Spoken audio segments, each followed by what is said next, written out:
Welcome to Here for the Health of It podcast. I'm Dr. Randy, here with Dr. Tom as always, and we have Zoe Albert with us today. You're a registered nurse. You went to University of South Carolina. Yes. And you're a lactation consultant. Yes, sir. Which means you help women feed their babies with their breasts. Yes, lots of breasts all day. All right. And was this kind of just a dream of yours to be doing this? I mean, I kind of slowly got into it working as a registered nurse with postpartum moms. We kind of help do that a lot.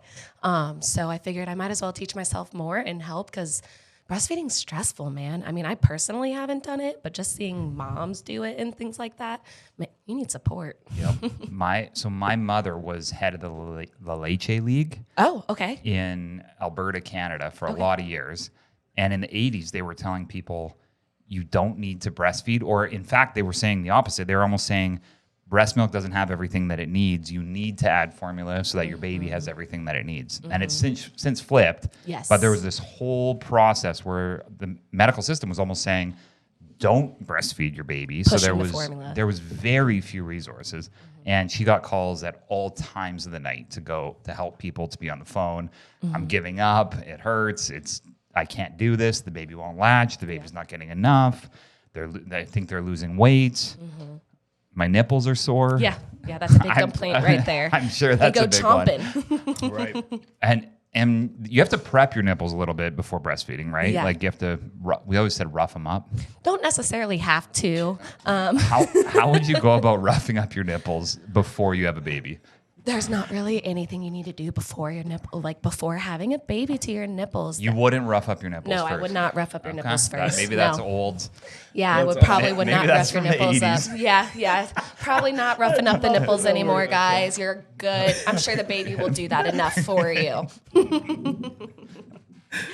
How do you even go on? I didn't know we were going. I didn't know that I was going. I didn't even think that I was going that direction either. I didn't. I mean, I didn't see that in the show notes. I guess. I went off script for a second. Sorry. I hope that wasn't too fast. No, can never be. I'm a nurse. I mean, You're used to it, and you deal with it all day. You deal with women's breasts all day long. All day. Nice. Was there a moment where you were looking at breasts and thought, "This is what I want to do as a specialty"? Honestly, working with them every single day and seeing these moms struggle, I was like, let me go ahead and get in there and help them. And it's kind of hard. I feel like also you kind of want to go in and feel like grab the titty and do it yourself, but you really have to kind of tie your hands back and let the mom do it and watch them try do to it. Figure it out. Yes. They're not a cow. You're not a cow. Right. I'm not going to do it to you. Now, I guess, what are things that people don't think about when it comes to breastfeeding? Like the length of the nipple? Like, speaking of cows, not to compare, but there's an udder's massive. Yes. And there's tons of nipples. There are tons of different nipples. There are, and the nipple isn't the only important part of the baby actually suckling. They actually form their own teat with it, kind of. Yeah. So even if you have a flat nipple, big nipple, long nipple, short nipple, they'll figure it out. So that's what I was wondering. If there's the longer the nipple, the better. Not necessarily. So no, because sometimes if the baby's mouth is small and it don't fit in, we can work with it. Okay. Does areola size matter? No, not at all. Nope. Again, the baby will kind of just work it at their own thing. All right. Let's talk overall size of the breast. Okay. Just breast tissue in general. So, is there a certain size that's ideal, or is there a too much? No. Is there too little? No, not at all. Anyone can. So the size does not I see. Okay. matter. I got you. No titties, small titties, big titties. Okay. All right. So, all right, let's talk men and nipples. Because so when I was a kid, I got a book called Why Do Men Have Nipples from a crazy aunt. And I was a little kid. This is pre-internet pretty much because so it had interesting facts about the human body. But that always stuck out to me. I still don't understand why men have nipples. But my creative brain started thinking, maybe men have nipples so that when women are done breastfeeding, then it's kind of we need to wean. We need to get this kid so they still have the original pacifier was the male nipple. Thoughts? Well, I would say, are you going to have your kids suck on your nipple to help I them wean off? I haven't, but I've never thought of that or heard that before. Why else? So that's the thing, because like there's no real reason, right? Have we ever thought in nursing school, did they talk about like why? No, but I have seen males breastfeeding from their wives or things like that. That's I saw a big that thing. recently. Yes. That's the new thing. You look. What? Wait. Yes. Say that again? Like if your wife was lactating, you would you and breastfeed. Allison. Like you're breastfeeding. I off would of breastfeed Allison. from Yeah. her. You just continue the you just process. breastfeed. Yep. It's really good for you. I'm help sure there's release a lot that of milk. nutrient. Oh, it's like a helpful thing. Yeah, it can be helpful for both. I guess you get the extra calories and all that good Right. stuff, and then the nutrients, and then mom can kind of help get an extra release if baby's not doing the full thing. Interesting. Yeah. How? It's a So that's thing. pretty common. I don't know necessarily common, and I feel like it's not necessarily talked about a Yeah. lot, so it may be more common than we know. But I feel like I've definitely seen videos recently of it I kind have of popping too. up. And see, I'm normally ahead on the game on a lot of the weird stuff, and that's the first time I saw that recently, like within the last week. Yeah, kind of. So it's gonna be big. I think it's gonna be a thing. You're gonna see a lot of men breastfeeding on women. Yep. Just kind of covering it up. Yeah. And I mean, I don't know. There's too many images and things going through my mind right now that I can't even focus. I mean, it never really crossed my mind. There was times like when your wife is breastfeeding, sometimes you think, I wonder what it tastes like. Ugh. Or like I there's didn't. there's milk all over the place. You're like, I wonder what that tastes like. But Yeah. I never tried it, but I know that people have. I feel like that's a very common thing with males. But I don't think it ever crossed my mind to Right. I feel like actually. it'd be just disgusting. Yeah. I just think And I'd of be like, so mad if I was the baby. I'm like, I heard it's like just sweet. got born. I personally haven't you tried. haven't. You haven't? No, You're- I have not. you I have not promise? asked my patients. I promise. Yeah. Only on the weekends. I'm just And kidding. and there's a certain amount extra, right? So like most of the time a woman can pump, and then there might be some extra so that Sometimes. they can give it to Sometimes. the baby later. I remember we have friends when our first daughter was born in 2014, Peter and Natalie Gianforte, and they're in Minneapolis. We went to stay at their house, and we both of our first daughters were born within like a month of each other, Nice. or maybe a little bit longer. But he goes, "Hey, come check out my freezer," and he pulls up his freezer, and he counted it, and he was like, "I have 2,100 extra ounces." Jeez. And I was like, "Whoa." Good for mama. I know. So we went home. I was like, Allison, you got to start pumping. So we had this. Industrialized. The sound of the pump. It was just constant forever. But it was so cool because she had all this. So her supply stayed pretty high, I guess, and then we had all this extra milk. And then, but with both kids, we ended up giving a 4-month supply to somebody who Yes. stopped producing or they couldn't breastfeed for whatever reason. And they were so thankful for it. Yes, donor breast milk is actually a big thing now. Actually, Baptist has just started their own, not own, but necessarily have started the donor breast milk process, where now if moms are struggling with breastfeeding or struggling with milk supply, donor breast milk is an option for you. That's nice. So cool. Yeah, it's amazing, especially for those moms who are in oversupply who can help, and you can kind of just give that out to help other babies that kind of need it. So, especially those NICU babies, small babies, anything. That's great. Now, you have some tattoos. They're cool. I do. Thanks. Do breast tattoos become a problem for milk or milk toxicity or milk supply? Have you seen anything on that? I personally have not had any tattooed breast, but I have nipple piercings. There's a lot of those. You definitely should probably take those out with Good breastfeeding. And I mean, milk isn't going to be like spraying out of all That's the what I holes. was wondering, if it shoots out the side. No, I mean, it probably does express out of some. There's like a bunch of different ducts around there, and usually only a couple, about 6 to 9, actually work with each feed. However, no, it's not going to be just squirting out everywhere, but definitely take out those piercings beforehand, wash them, wash your hands, all that good stuff. Do you recommend they continue wearing piercings at all during or like post birth? I mean, necessarily, like, probably not if you're going to be breastfeeding. Probably not. Go ahead, take them out. I'm not too sure about the science of like putting them in and out. Right. I feel like the hole may close if keeping your piercings is something that you really want to do. I understand because that hurts. Yeah, it's kind of like. But talk to your doctor and I guess figure out then what would be the best. But definitely do not breastfeed with them in. You got to retire them.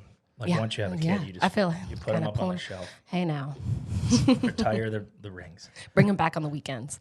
All right, how about this? So, if a woman gives birth, do you find that physiologically it should be possible for them to breastfeed? Right? Like, what would, in other words, like I feel like to me, nature's metric would be if they're able to give birth, then their body's able to produce breast milk and breastfeed. It is. They can produce milk, but sometimes depending on if you've had breast surgery, breast reconstruction for whatever reason, that can actually affect how your body makes milk, and you're not going to know how it's affected until you're actually in the situation. So there are definitely situations where breast augmentation has affected things like that, but... And there's different types of breast augmentation. Yeah, you can get them smaller, bigger, up. Under muscle, over muscle, I think. Yeah, the whole, all around, whatever you want to do. Yeah. Remove them. Any recommendations? Yeah. Like, what's the best way for producing milk? Because I know my wife looked into that. I mean, I guess it really just depends on what you're into. I've seen tons of moms eating different types of snacks to help, and I think every body is going to be different, obviously, how it affects you. But hand expression, all that good stuff. Working the boob. Working the boob, massaging the boob, that always helps. Where do you Dads go? never complain about that part. Right. Yeah, what do you recommend for dads? I mean, should we be... Well, they're always sore. I always just thought, I don't necessarily need to be it. They're like water, like a full water balloon. Yeah, and They're it's like and you just delicate. know they're sore and painful. Like They you're are. gonna screw it up. There's Could no break good at any way. time. There's no good way where they're like, oh, thank you for that. No, obviously, don't just go over and be like, "Hey, babe, I'm just gonna massage your just breast say, over yep. here." Definitely bring it up You just have a little beforehand. alarm goes off. It's like, I just got to come over and It's that time, Yeah. babe. Come on over. keep the milk coming. All right, nice. What are extra uses for breast milk? Like if people, so of course feeding the baby. Yeah. But then I've heard all kinds of like medicinal things like skin and Breast milk facials, popsicles. You can bathe in breast milk. I mean, if you have that much breast milk, but mix it with Really? I guess whatever you want. But adding a couple breast milk into your baths, yeah, very good. Yeah, our kids were covered in breast milk. Anything was wrong, my wife was like, Breast milk. just put breast milk on it. All right. It is. It's a natural remedy. that is pretty wild. They were doing in France breast milk ice cream. Have you heard of this? I have not. They but were that's selling it from a store, breast milk ice cream. Interesting. My friend sent me a video the other day of a woman who I guess was an oversupply, meaning she makes way too much milk, and she had a coffee shop. And she physically would pump her breast milk, and the milk that was made for her lattes, cappuccinos, all of that was her breast milk. Wow. Yeah. Now, since Did people know? Yeah. Oh. Oh, yeah. No, they know. I mean, she's, excuse me. In the video, she's literally just wearing the thing, pumping it. I mean, I don't think her breasts are actually Ow. visible, but yeah. it's a marketing technique, I think. Would you try that? Not a chance. I'm not into any of that stuff. I don't think Like, it ugh. would make me a little. Well, and so speak to this then. Some of the things like HIV or hepatitis B or any of that, does that transfer in breast milk? Do you know, or is that a risk? Because it seems like that could be a risk. It definitely is a risk, and especially with medications too. Certain medications that moms are taking, they may put the baby more at risk. So like Adderall, which is a very common medication. Usually moms can't take that while they're breastfeeding, or they can't, yeah. So things like that. One of the main reasons that I find women come to start getting adjusted while they were pregnant is because they were used to taking a whole bunch of painkillers or drugs, And they can't. Then they get pregnant, and then they can't, or they were maybe drinking a lot at night to fall asleep or whatever it is, and then all of a sudden you're pregnant, you can't do any of that stuff, and you have to look essentially outside of the medical system because the majority of the medical system is just here, take a drug, and then all of a sudden you're pregnant, and they say to you, stop taking Nothing. drugs, deal with it, and then they start looking for different answers. And women do amazing during pregnancy. I remember my wife the entire time, every time she would get adjusted, she'd be like, I can't believe that people go their entire pregnancy without getting adjusted. Yeah. What tools do you use? Is there any tools that you use, like personally, when you're going in with consults? My hands and Just my brain. hands? Yeah. No And kidding. the baby. The baby's Okay. going to be the main Baby and mom Do you are have the any only dolls machine. or puppets or anything? Yes, we can use dolls especially to help, again, because we don't want to necessarily be milking mom ourselves, using a doll to kind of help mimic everything and how to do proper things. And even like a little fake cotton breast or whatever you have to kind of help mimic hand expression or whatever we're doing. Nice. And then what products do you recommend for women? Like what's the best pump in your opinion? What's the best nipple cream? What's the best? Only thing with nipple creams is be careful because they can just kind of cause yeast infections even on the nipple and can transfer over to babies. So definitely talk with your pediatrician and everything before you start any type of creams or whatever. I know like lanolin cream can cause yeast infections on the breast. Well, wouldn't they use just coconut oil or something? Or I don't know what to use. You know what the best medicine is? Breast milk. Just Rub your breast milk over your nipples if they're cracked, sore. Yep. Good answer. Yeah, breast milk's the answer. All right, nice. And some of the pumps are made by formula manufacturers. Yes. I remember hearing this and it blew my mind. Mm-hmm. Some pumps are made by companies that actually want you to be able to pump milk. Yes. Some are made by formula companies whose best interest is if you can't pump or it doesn't work and you have to start buying formula. And I think there was only 2 really good brands that I know of. Do you know the brands? One starts with an M. Mandela. That one, yeah. I feel like that's a very popular one that I see around. And I think it all is really a preference. I've heard that the self-pump ones that you kind of can just walk around and use aren't necessarily as, the mobile pumps aren't necessarily as strong as like the actual pumps that you sit down and use. Women give up. It's so hard to use. To do a manual pump is so hard. It's a lot. And I mean, like, and half the time you're already taking care of your kid. You're tired. You have to do everything else. And if you don't have that extra support, and there is support out there for you, just kind of ask around. But like lactation consultants. Like us, lactation consultants. Yes, reach out. Ask your pediatrician. Ask your other mom friends, Facebook groups, whatever. There's support out there because it's hard. And even if you don't necessarily want support with breastfeeding itself, but connecting with other moms who are going through the process as well or have gone through the process. Yep, I like that. At what point, like say a woman gives birth and is trying to breastfeed, that's their ultimate goal. Mm-hmm. At what point do you say they just can't, like it's just not happening? Is there a certain time frame where you say like, all right, we need to just move on? We always try to encourage us to do it as long as mom or baby wants. However, when baby is starting to not have as many stools and voids or baby is starting to lose weight, we kind of, especially in those first couple days, we don't want them to lose up like more than 7 or 10% of their actual body weight. Gotcha. And normally by 2 weeks or so, babies will get back to their actual birth weight. Losing some weight in the beginning is completely normal. But if they're starting to show signs of yellowing of the skin for jaundice and things like that, we might offer like, hey, you might want to supplement a little bit with formula, not necessarily completely stop breastfeeding. We always will encourage to breastfeed first and then follow up with the dessert of like formula of a bottle.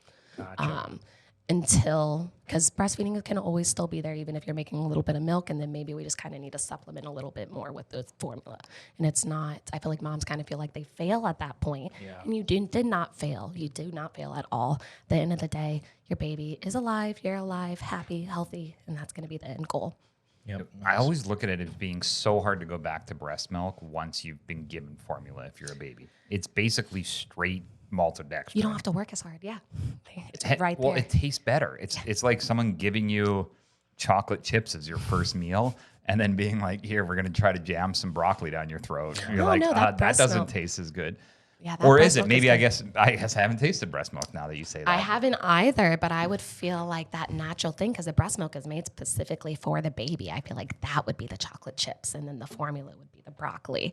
But if you're getting broccoli throughout your whole childhood, are you really craving chocolate chips at the end of the day? Right. Or like when you're older, like or when you're older, like, okay, I didn't really eat a lot of candy when I was younger. That's not really my taste buds right now. I'm not really a sweets type of person. Yeah. So maybe baby kind of gets like that. But it can be if you introduce formula, they might not always go back to the breast the same because they have had formula in their body. Yep. Gotcha.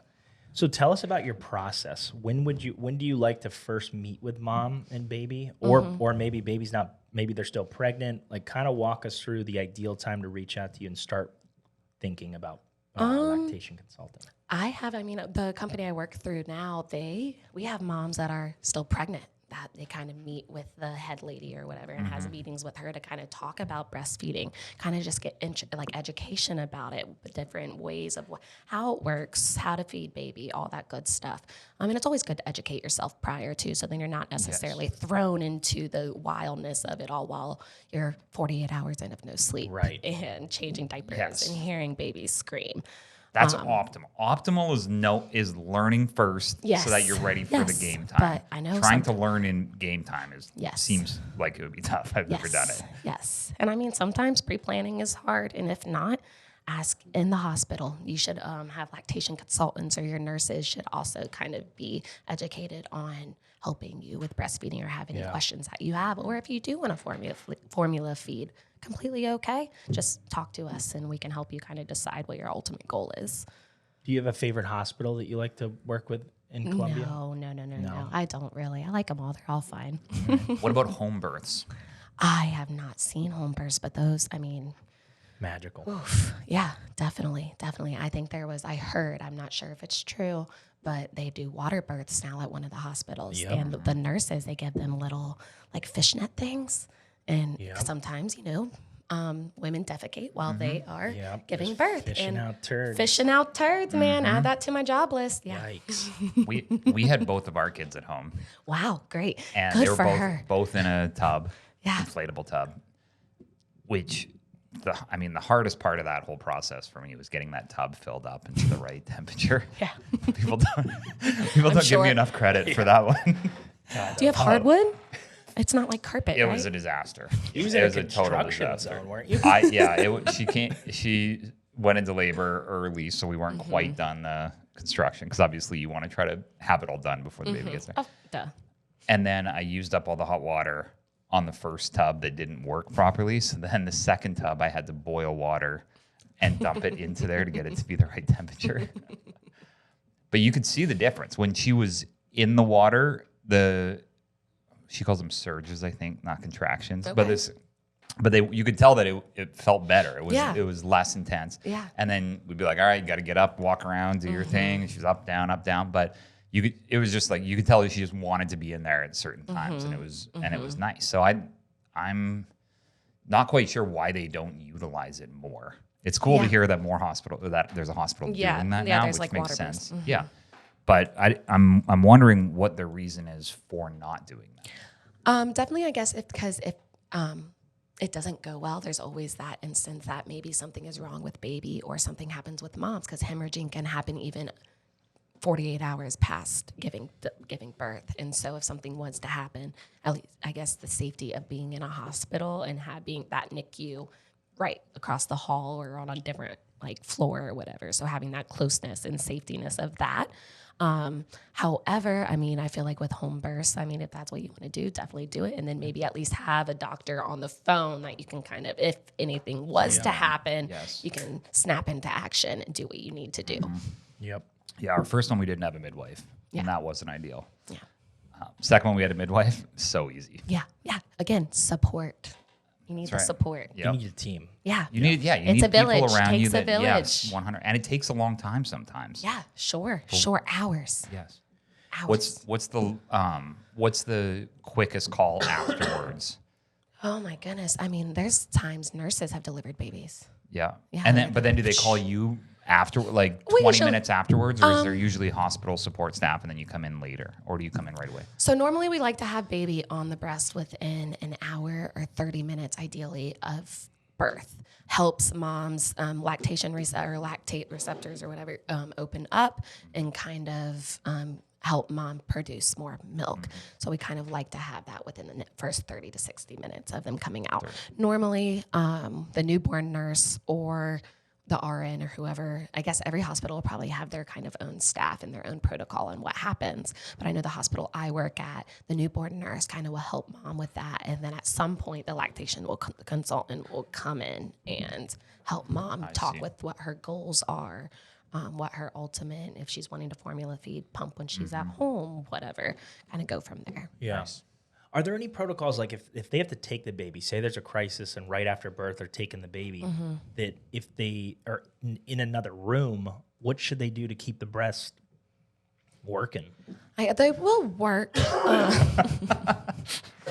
They'll still work if baby, they'll still work if baby can't necessarily go on with that 30 to 60 minutes. And it's 30 to 60 minutes if nothing happened between birth, if mom is still okay with, if mom is healthy and baby is healthy. Got it. So, I mean, if mom is having some extra issues and she can't breastfeed at the moment, it's okay. We'll just do it when she is medically stable. So you don't want dad over there just kind of... No, you don't need to use your nipples. Working. No. Hey, I know it's been a long 30 hours for you, but let me get in there and help you out to here. make sure things are working still.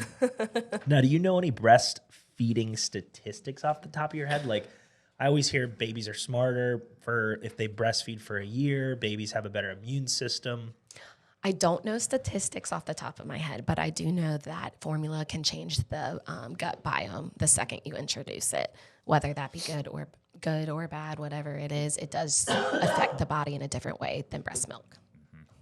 Immunity. I always hear about the immunity Yes. side of it, Yeah. that immunity can pass from mom to baby. So Yes. they're quote unquote protected from some of the things that they wouldn't be if they weren't getting that immunity. Yeah. How about positioning? So what's your recommendation on positioning the child? Like, how should the mom hold the baby? What are some tools and techniques there for people to make it easy? There are multiple different positions. There's football, cradle, cross cradle, reclining, side lying.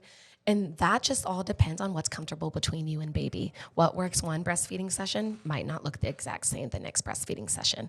Babies are picky and they'll let you know what they want. If they're not latching on one position and you're really struggling, try a different position, switch them over and see if they like that better. Because maybe they just don't like the way the nipple was in their mouth. Their foot's crooked. They're like, They don't know. The only way they can tell us is by not latching and crying. Right. So they might just not be comfortable. Yeah, they might just not be comfortable and want to lay in a different position. I think I go football position Yeah, most of the time. I do. That's usually my go-to. I like football a lot right here. Seems like you can just have full control of them. But sometimes I feel like baby is all squished up. But it's good to have their legs flexed like a little frog. That kind of helps open their mouth.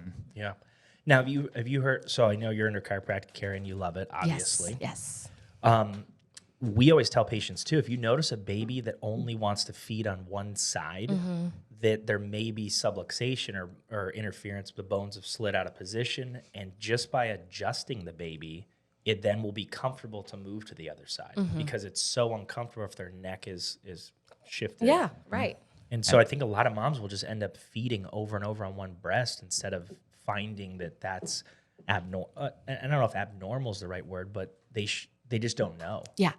Just don't know that something like, again, baby's uncomfortable. Something I know when I have a crick in my neck, I'm like, oh my goodness, when's my next chiropractor appointment? Like, Right. Well, and even with our oldest daughter too, when she came out, I was there, so I knew no one was yanking on her neck or twisting her neck or anything like that. Checked her spine, it was fine. And then my wife hates it when I tell this story, but then after a day or two, all of a sudden she wouldn't latch properly. So she was breastfeeding fine, wouldn't latch properly. Checked her neck, her top bone was out to the side. So I adjusted her, and then it was like, boom, no problem. And then and then a day or two later happened again. Checked her, top bone was out to the side. So something's going on. So then we talked to she was our lactation consultant. I don't know if that was exactly her title. But then she was like, oh, show me how you're like holding the baby in there. And she was putting, when my wife would put her head in there, she was putting too much pressure on that part of her spine. And because the baby's bones aren't fully developed and they're just susceptible to that, changed how she was holding her head, cupped it more above than in her neck, and never had an issue again. Good. Great. Yeah. And again, it's the baby will kind of tell you, I'm glad that you were able to find that in those different positions, even where your hand is placed. You definitely don't ever want to hold the baby's head up to your breast. Definitely give babies room to move around because they control the flow of the nipple and the flow of the milk coming out by moving their head back and forth. Right. They're not whipping their hair back and forth. Well, some babies, it seems like they're just drowning. If they're controlling the amount that comes in, they just love a garden hose. Yes. Yes. And some babies just like to take their time and have a tiny bit at a time. And you know the moms are like, it takes 45 minutes to feed them. He just sits there and hangs out. Yeah, it's comfortable for them. They do like to comfort suck a lot. I mean, they were stuck with mom for literally 9 months. And then they always say like, oh, the baby always wants to be with me when I'm in the room. If baby's across the room and crying, they can smell you. They will smell that milk and they're like, Mom, I know you're near me. Where are you? Come get me. Yeah. So I have my youngest brother breastfed until he was 3. Okay. Yikes. Good. Wow. Good for mom. My mom said, on your 3rd birthday, we're not doing this anymore. And he was furious. Yeah. But he's pretty strong-willed. So my mom was like, I just can't do this weaning fight right now. Yeah. And it just kind of like Continue. went on and on. But have you ever met a 5-year-old or a 6-year-old? No, but I've heard stories. You have? So women will keep making milk for 6 years. I mean, if you're, especially if they get pregnant again, I mean, if you're continually stimulating your breast, I mean, yeah. Wow. I don't know That's why necessarily about dudes. her. That's why husbands are doing it now. They could just You just keep it rolling. Like 50, Constant food, prepping for the Sometimes it prepping does- for doomsday. Your 55-year-old or 60-year-old wife, No. you're like, hey, Yeah. time for We got a milk dessert. supply still. Moms can still dry up and they'll slowly stop making milk. That can happen. At But some point. They're at not going some point. they're not going 15 years. No, I mean, maybe. If you've been breastfeeding for 15 years, let me know. Let us know. Yeah, that'd be cool. We'd like to have Reach you on out. the show. They're probably like a genius. You know what I mean? They're solving the world's problems. Why is it? Is this pretty common that one breast is bigger than the other? It is actually pretty common that sometimes one breast is bigger than the other. And you mentioned earlier a baby favoring one breast over the other. That's actually pretty common too. Is that what creates that, you think? Or is it? No, I don't know. I think babies are just picky. Gotcha.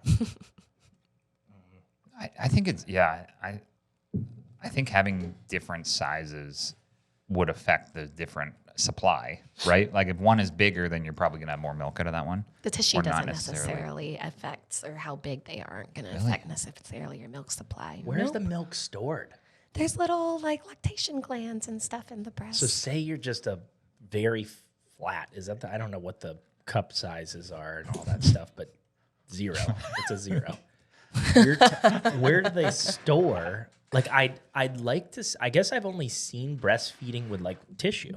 You know what I mean? Well, yeah. Well, they get bigger like when you're to pregnant. Yeah, That's they do. part of it, They right? can get bigger when you're pregnant. Yes, they'll kind of. Is it weird that I want to see the smallest breast breastfeeding? Like that should be Like a fetish. Well, I don't know if it's a fetish. She just shakes her head. Yeah, that is weird. I think I just want to see it. I want to see what the smallest breast that's producing milk for a kid. Again, babies make their own. They'll do with they'll make whatever they got to do work. And so if they'll make their own nipple size areola, they'll form their own teat and get what they need out. They're just building the breast. Yeah, they'll build something in their mouth to get it. That's right. Is there any weird terms that you hear women use for their nipples or their breasts? No, I feel like TTs, chichis, my Cocos. tits. Chi-chis? Chichis. You can get some chichis, yeah. But no. Bongos. Whatever you want to call it.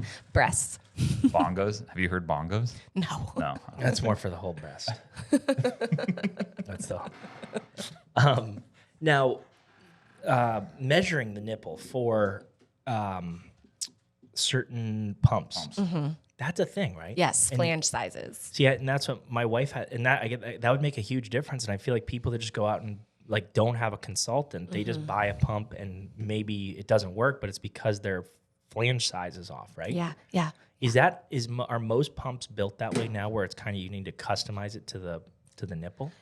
It's not necessarily the pump itself, it's the flange that kind of cups around the nipple itself that actually sucks the nipple to mimic the baby suckling on the breast. So if you're having pain or anything like that, that could mean that you need a different size because your nipple is either hitting the end of it or your nipple is kind of a bit bigger and it's stretching through the side. And so it's not, the pump itself isn't going to be as effective pulling out the milk that it needs. But they come with different size. Flanges, yes. Flanges, They do yeah. like 22, 24. I think there's like 27s. And where do they start? Everyone's different. Like you're a brand new mom, like, you're looking at all these different flanges. You just kind of put your 24? I don't know. I guess just figure out which one put it in, works. yeah. Yeah, I mean, Just try them all. No, don't try. I mean, see what it comes with, and then like, when you're in the hospital, ask your lactation consultant or your registered nurse, and see what they think. Yep. And does pumping like before the baby's born, and like nothing coming out, but that stimulates to try to initiate birth, correct? Not. Or is that just beneficial to get the breast ready for birth? You don't need to pump Wait, before. I've never heard that. You haven't? You start pumping before you give birth? That's a thing. Have you heard of this? I mean, yes, I have, but it's not necessary to completely go pumping prior to. I've had moms It's part of the Express. roughing up part. Yeah, that go That's back to the new roughing up. Yeah, that's the new roughing. You just But pump. yes, I have definitely seen moms kind of help pump prior to. I've had a mom recently in the hospital who hand expressed every single day for a month prior to coming into the hospital. And she brought these, I think they're called Hoko, or no, those are shoes. I forget what the brand was, Haka or something like that. But they're these little tubes, and she would hand express into those. And she had so much breast milk, and she was able to feed her baby with that pre-hand expressed breast milk for the first 2 days of her baby's life, because she was having issues with latching to the child. So it was helpful that she had her own breast milk already stored up. That is nice. Let's talk history for a little bit. I don't know how deep you guys get into the history of breast feeding. Prior to all these things, and I don't know what the year is, but what did women do? Was it just you either breastfeed or you don't? Like, does the baby, is there anything historically where it was like, there's no formula, there's no food, there's nothing. Your only option is you put the baby on your breast? I feel like in the prehistoric times, yeah. I mean, who was making formula back then? There weren't these big... No option. Yeah, the breast. Did they get into when the first pump or when the first lady was like, wait a minute, I can put a little tube onto my boob and put it in a cup? At some point, I'm not sure exactly when, but I would say at some point there was someone who was like, okay, great. You know what? I don't. You think it was a woman or a man? I'd say a woman. Oh, for sure. No offense. Choice. Men aren't smart enough to do that. Come on. I mean, we're not going to say it was a man. No. That's for sure. I have no clue. Definitely not. Sorry. All right. How about tongue ties? We didn't touch on that yet, but that's yes. like a big thing now, where if it's essentially if the baby's not latching, almost the default is they have a tongue tie and you need to go to a specialist. So if tongue ties can actually be pretty common, and the only time we actually even recommend getting intervention is if there are latching issues, or again, when they're a bit older, speech issues, things like that can happen with the tongue tie. Then we could probably recommend going to a specialist or getting some intervention. But it can kind of cause babies hard to latch their tongue around the nipple itself and kind of make that good vacuum that they need to suckle the milk out. Gotcha. Is there any male lactation consultants? I'm sure Not in there Colombia that you know are. I of. personally have not met any. That's a good niche. But I'm sure, I mean, I feel like male nurses, I feel like they're always like, oh my God, it's a nurse. Yeah, that's right. Like that one, huh? I get it. I always thought of a nurse as a man purse, not a man nurse. Oh, I guess, I don't know. I guess I'm in the nursing field. My nursing jokes, right? That'd be wild to have a male lactation consultant. Yeah. It would be. They'd bring an interesting perspective. Yeah. I just feel like there's not enough. Well, I guess not enough males in there, maybe. So, I mean, to your point, because you said you've never done it, correct? So Yeah. you're kind of a male in the sense that, Sure. well, You haven't been told that before, have you? you didn't know That's a that was gonna first. happen. That's a first. No, in the sense that do women give you crap for the fact that you can't necessarily relate, essentially, is I where I'm personally going. don't bring it up. I don't bring nice. it up. I mean, if they ask, yeah, sometimes they do ask You're me, like, do you have kids? And I'm like, no, I don't. Have you ever tried any of this stuff, put a pump on or anything to just No, empathize or? No. No, really? I have not. I mean, well, actually, no, I lied. In nursing school, I did put it on, and I kind of was just I forgot about that. It was one time, I think we were studying late at night, and we were we were in the nursing building. We were like, okay. 14 let's beers see. deep. And Oh, yeah. No, I'm just kidding. But, Yeah, I mean, again, that's what the flange size is To important. try, that's what I was wondering, to try it out and just that way you could say like, okay, this is what it feels for mom. And I mean, I definitely have tried to hand express, like I'm not getting anything out, because even when I'm showing mom and if I'm physically doing it to her, I'm like, let me know if I'm pulling too hard or pressing too hard, because I don't want to hurt you. It shouldn't be hurting. Breastfeeding shouldn't hurt. Pumping shouldn't hurt. Hand expression shouldn't hurt. Right. And I guess to Randy's point with the roughing up, there's so many different people like sensitivities out there that some people they if they're really sensitive, they might need to go through a period of like really roughing it up. And then the people that don't have much sensation, they're probably it's not that big of a deal. There you go. It's fine. Yeah, especially if they've had 9 kids. I mean, Right. I've had someone with 12 kids, basketball team. Yeah. Dang. Well, they know what to expect. When it's your second one, you already know what to expect. It's good to go. But for Bren, I feel like your first time, you have no clue what to expect.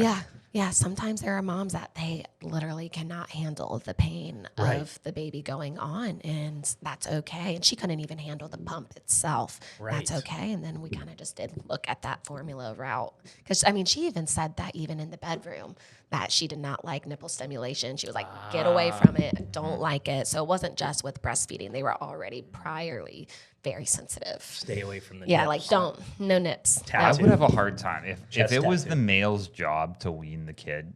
I would have a hard time because I couldn't handle that. I don't think. You don't even like shirts touching your nips. And they're they're a year old. They're already they already have teeth coming in. You're basically getting them when they have teeth. I got a feeling that's why they were designed though. Still, I had one last thing, and you might already hit on it, but is there anything women can do to produce more milk or like increase their supply or anything like that? I mean, they've had the snacks, and then hand expression. I mean, there's you have to drink enough water for sure. Yeah, water. I feel like women are dehydrated constantly. Snackies, ladies. Oh, fruits and veggies, eat them, especially when you're breastfeeding. You need those extra calories. Don't let any man say, "Oh my God, you're snacking too much." Right. No, I'm gonna eat my chips and my apple and whatever I want, because you need those extra calories and nutrients and all that stuff. Nice. Because you feed in for 2 still. I mean, men can just be jerks sometimes. Shoot. Not us, not but empathetic. I'm sure there are guys. No, I'm sure guys are great. There you go. They are. I've seen very supportive dads in the hospitals that are out there every time baby cries and mom is sleeping. Oh, no, it's okay. It's okay. Dads can be very supportive. Have you ever seen a dad show up in a dad outfit? New Balances, jean shorts, tucked in dad shirt, mustache? I mean, I've seen definitely some guys that have looked like your straight dad, first dad for sure, tucked in just polos, ready. I think they're going to be a great dad. They're ready. They got the #1 dad shirt on. That's preparation. I don't think enough dads prep for that, but the ones that do, they're great. They're great. Do that for your wife, man. Yeah. Pack a bag for yourself, dad. Yeah, seriously. You got to do some prep work. Men are too lazy when it comes to giving birth. Yeah. No, I mean, I've seen dads bring whole PlayStation sets to the hospital. They set everything up. I had someone the other day walk out with a whole big TV out of their hands covered in a blanket. They brought their own TV. That's hilarious. They're there for 2 days. Brought their own Roku TV. Got to get your gaming in. Yeah, it's serious. Well, your Sawyer was born during Masters, so I was watching the golf. Yeah, I mean, I get it. I mean, what are you doing? Especially for the moms, I want to watch my Netflix and things like that when there's nothing else on TV. Law and Order is always on TV. What are you into right now on Netflix? Oh, so many different things. I'm a big Bravo girl, so love Bravo. Love it. What is that? Say yes to the dress? No, that's like TLC. Bravo's like reality TV. Yeah, it's like Southern Charm and like Vanderpump Rules. You love Vanderpump. I love Vanderpump. I do too. I don't know what I'm doing in this room right now because you guys are speaking a different language. I love it. It's just reality TV, The Real Kardashians? Housewives. Yeah. I've kind of fallen off of them a little bit. But yeah, no, love me some Real Housewives. I'm on Real Housewives. Are you into those murder shows though too? Yes. I feel like you're into like the dark stuff. Yes. I saw a thing that was a red flag for women to to wake up and watch the murder stuff and listen to murder podcasts. Yes. Like I guess I'm a walking red flag. Wait, what do you mean wake up? Like you listen to that in the morning? Wake up in the morning. There's a listen to a podcast. Yeah, like maybe some murder stories. Yeah, like play something. Yeah, you better watch out. That is, I hate to tell you, but that is a red flag. No, I mean there's like a girl on YouTube who does her makeup and just talks about like scary stories and things like that. I mean, just listen to. I don't like wake up at 6 a.m. and I'm like listen to the wait to podcast. hear Can't who got wait to killed hear my today. murder podcast. Right. It's just crazy because like you gotta. So when you lay in bed at night, where you're like, do you think about what you're listened to earlier in the day of like, oh, this is how a guy can come in here and just Oh my murder me. gosh. Yeah, for sure. That's why I always say I will never live in the woods because no one will hear my screams. I have to be in a neighborhood Yep. or an apartment. You have something. weapons? Tell me you're like No, prepping. I don't. There's no prepping. You don't have a knife These next fists. to the bed, a bat, or anything? These fists, I might get my butt beat, but I feel like I was always told they'll return me because I talk too much. So I just, that's it. That's You're it. like, oh God, I'm not gonna do this. Oh God, pick the wrong one. I just saw this when I was at the gym. They had on the TV. There's a new Bachelorette or Bachelor The gold champions, Golden There's- Bachelor. yes, Oh, you guys yes. already know all this. Yeah, of course. I'm We're weeks doing old behind people on on it. That's going to be an interesting show. It will be. Yeah. I don't know. I mean, that's why I don't know the age range of the women. That's what I was kind of thinking. I think he's 60 something. Yeah. And He's then like older. What I was thinking is, do they throw in like a 20-year-old here or there? That would do Just to some mix it drama. up. I mean, Right. I'm sure he'd like that. That's what I'm wondering. Is like, what was the age range he wrote down? Yeah. He's like 20 to 70. Just see what he can get. Moms and daughters. throw it out there. Gotta shoot your shot. You never know. Yeah, I'm excited to watch that. So tell us, kind of in closing, tell us how people get a hold of you, what that looks like, what your if you want people to follow your Instagram, any of that stuff. Yeah. You can follow me, Zoe.Rai, Zoe.Rai. The Latch RN is who I currently work for with a newborn night nurse where I kind of come in and help moms with breastfeeding throughout the night. Or if that's not really what you want and you want a full night's rest, I'm there to watch the baby and do whatever I need to do so you can get that. But the Latch RN through Emily Middleton on Facebook. I think there are other companies around the Columbia area, but to reach on who to reach out to, your pediatrician, again, those mom resource groups on Facebook or whatever social media is you use. Maybe local gyms even, like other moms that you see in workout classes. I feel like workout classes are kind of big now. And so like, Good spot. You got to make friends when you're yeah, make friends, kind of ask around, see what's out there.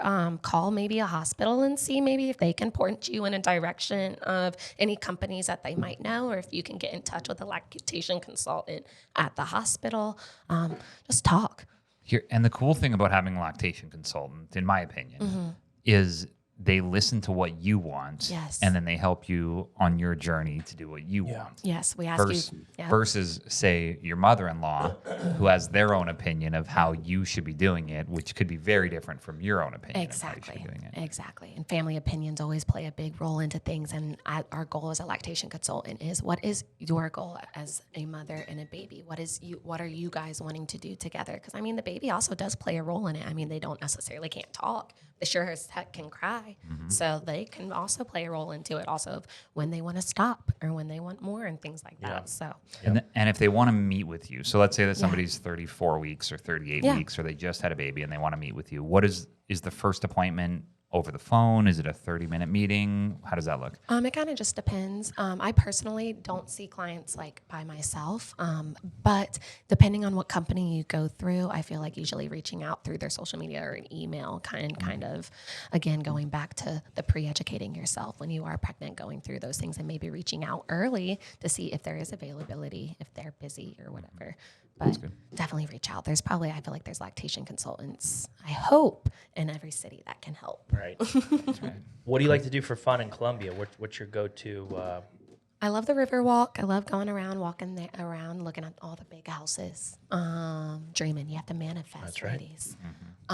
Which is why it's dangerous to listen to too many murder podcasts. There's a lot of serial killers down there. No, I learn how to escape them and like what not to do. Like there's a girl who like escaped. I think it was a movie, and she would lay her hair in like different trees, and so they can catch the DNA. And she like flipped a shoe off and What? things like that. Yes. Are you doing that right now? You go for a walk and you I just put my DNA everywhere. Y'all better watch out. Again, I said they'll return me. All I got to do is open my mouth. Nice. That's All good. right. Well, we appreciate your time. Yeah, thanks thanks for being for on here. having Everyone go me. check her out. Here We're here for the health of it. For the health of it.